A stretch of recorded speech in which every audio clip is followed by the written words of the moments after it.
Hello guys, welcome to the Concept Booster classes. Today we will discuss about the reactivity series की एक ज़बरदस्त trick, मतलब ऐसी trick जो आप अपनी लाइफ में कभी नहीं भूलेंगे.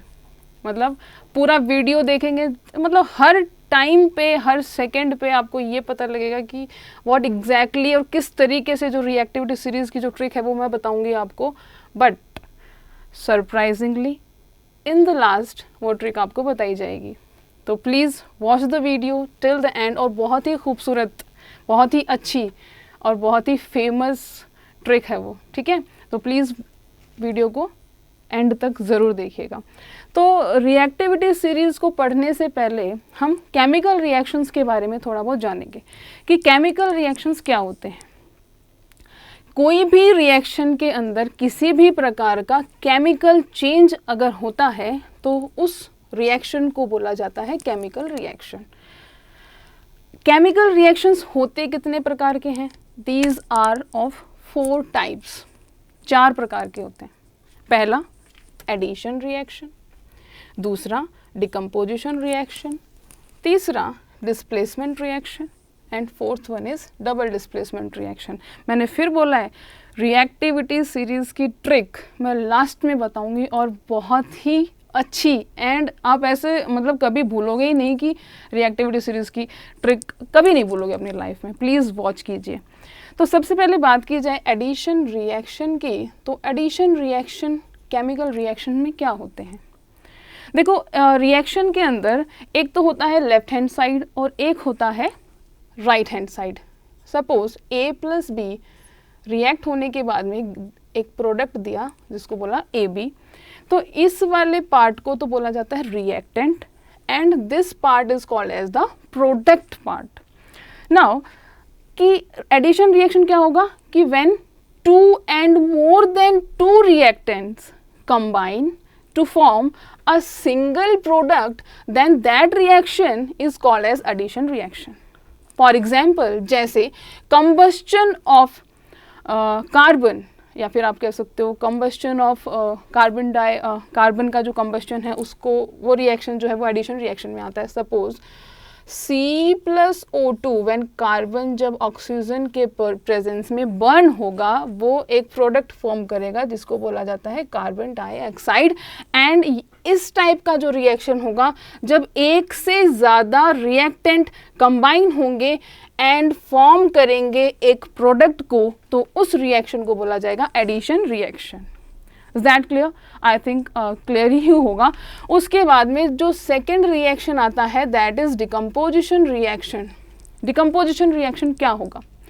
जब एक प्रोडक्ट सपोज कि like we will take that carbon dioxide. Okay, carbon dioxide is a reactant, ठीक है. जब ये अलग अलग डिफरेंट प्रोडक्ट्स में डिकम्पोज होगा यानी कि टूटेगा, डिसोशिएट होगा, तो उस रिएक्शन को बोला जाएगा decomposition reaction. That is CO2 जब डिकम्पोज होगा then it will dissociate into carbon and oxygen. ठीक है. इसका अगर हम दूसरा एग्जाम्पल लें तो वो हम ले सकते हैं मैग्नीशियम ऑक्साइड का. तो magnesium oxide Mg magnesium and oxygen में डिसोशिएट होगा. यहाँ पे बैलेंस नहीं है इक्वेशन, और आप कभी भी इक्वेशन को बिना बैलेंस के ना लिखें. अगर बिना बैलेंस के इक्वेशन लिखते हैं तो आपकी इक्वेशन जो है वो रॉन्ग हो जाती है. तो हम यहाँ पे क्या कर सकते हैं, we have to balance the equation.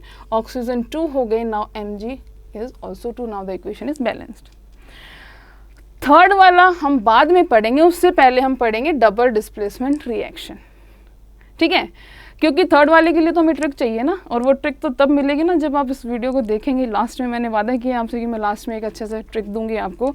तो डबल डिस्प्लेसमेंट रिएक्शन क्या होगा कि जब mutual exchange of atoms in reactant side it will gives a product, that reaction is called double displacement reaction. जब किसी भी एटम्स का म्यूचुअल एक्सचेंज हो जाता है एक दूसरे से. सपोज अगर मान लो यहाँ पे एक कंपाउंड है AB एंड एक कंपाउंड है CD इन दोनों कंपाउंड्स में म्यूचुअल एक्सचेंज ऑफ एटम्स होता है, यानी कि A जो है वो C के साथ में रिएक्ट हो गया, ठीक है, एंड B जो है वो D के साथ में रिएक्ट हो गया। तो इसका मतलब mutual exchange of atoms takes place हो रहा है किसी भी रिएक्शन में, तो उस रिएक्शन को बोला गया डबल डिस्प्लेसमेंट रिएक्शन। डेफिनेशन क्या लिखोगे? Mutual exchange of atoms to form a different compound in any chemical reaction, then that reaction is called as the double displacement reaction. Is that clear? Clear है? Now अब आती है बात हमारी trick की, ठीक है। तो डिस्प्लेसमेंट रिएक्शन क्या होगा? डिस्प्लेसमेंट रिएक्शन मीन्स कि जब एक हाईली रिएक्टिव एलिमेंट डिस्प्लेस करता है दूसरे लेस रिएक्टिव एलिमेंट को, then that reaction is called as double displacement reaction. कैसे? देखो कि सपोज हमारे पास में एक तो है एलिमेंट, दैट इज आप ले सकते हो उसको, that is CuSO4 plus Zn। अब देखो यहाँ पे दो element Cu and Zn। Zn क्या करेगा? कॉपर को डिस्प्लेस कर देगा। क्यों? क्योंकि Zn जो है वो हाईली रिएक्टिव है, और वो हाईली रिएक्टिव उस सीरीज़ को आपके 10th क्लास में लर्न करने के लिए मैं एक ईजी सी अभी बताने जा रही हूँ, उसको ध्यान से सुनिएगा। तो यहाँ पे क्या हो जाएगा? Zn ने किसको रिप्लेस कर दिया? कॉपर को रिप्लेस कर दिया, एंड उसकी जगह अपनी प्लेस ले ली, और कॉपर क्या हो गया? अलग हो गया। तो this reaction is called double displacement reaction.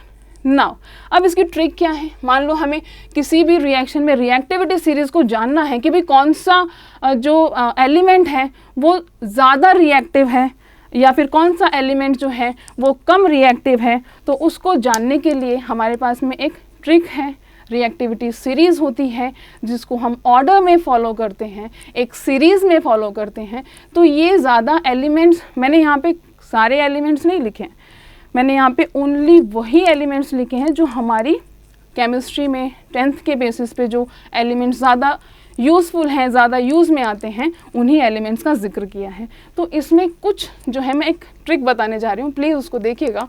देखो कि this is the K stands for the potassium, potassium element, more reactive element, यानी कि यहाँ पे डिक्रीजिंग ऑर्डर है, यानी कि सबसे ज़्यादा रिएक्टिविटी किसकी होगी? इसकी, फिर उसकी, फिर इसकी, कैल्शियम की, फिर मैग्नीशियम की, फिर Zn की, जिंक की, फिर आयरन की, फिर लेड की, इस तरीके से। और हाइड्रोजन के जो नीचे वाले एलिमेंट्स हैं ये लेस रिएक्टिव हैं।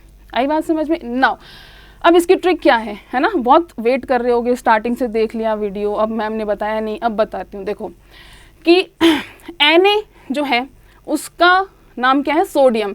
तो यहाँ पे आप लिख सकते हो Na, नाथुराम का माली। अब यहाँ पे एक एलिमेंट और ऐड कर सकते हैं हम, Al, ठीक है।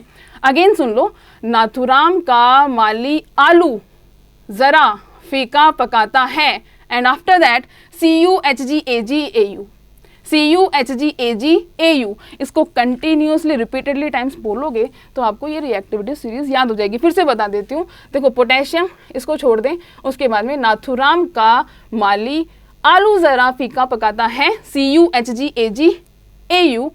अब यहाँ पे नाथुराम यानी कि ये क्या हो गया? This stands for the sodium, Na stand for sodium की रिएक्टिविटी ज़्यादा होगी कैल्शियम की रिएक्टिविटी से, मैग्नीशियम की रिएक्टिविटी कम होगी कैल्शियम की रिएक्टिविटी से, ठीक है। तो देखो यहाँ पे Zn और यहाँ पे है Cu, तो Cu क्या है? लेस रिएक्टिव है, और Zn क्या है? हाईली रिएक्टिव है। इसी वजह से इस वाले रिएक्शन में Zn ने क्या कर दिया? Cu को डिस्प्लेस कर दिया और अपनी पोजीशन ले ली, और यहाँ पे क्या आया? ZnSO4 and Cu। तो ये जो रिएक्टिविटी सीरीज है आपके 11th 12th आगे कहीं भी आप केमिस्ट्री की क्लासेस लेते हो वहाँ पे हर जगह एप्लीकेबल है। इसको आप याद कर सकते हो। नाथुराम का माली आलू ज़रा फीका पकाता है, CuHgAg एंड Au। तो हाइड्रोजन से ऊपर वाले जो हैं उनकी रिएक्टिविटी ज़्यादा है हाइड्रोजन से, और हाइड्रोजन की से नीचे वाले जो एलिमेंट हैं उनकी रिएक्टिविटी हाइड्रोजन से कम है। These are the less reactive. Reactive का मतलब क्या है? कि ये जो एलिमेंट्स हैं जो हाइड्रोजन से ऊपर हैं ये ईजिली हर किसी के साथ में रिएक्शन कर जाते हैं, रिएक्शन ईजिली कर लेते हैं, रिएक्ट हो जाते हैं, तो इनकी रिएक्टिविटी क्या है? ज़्यादा है।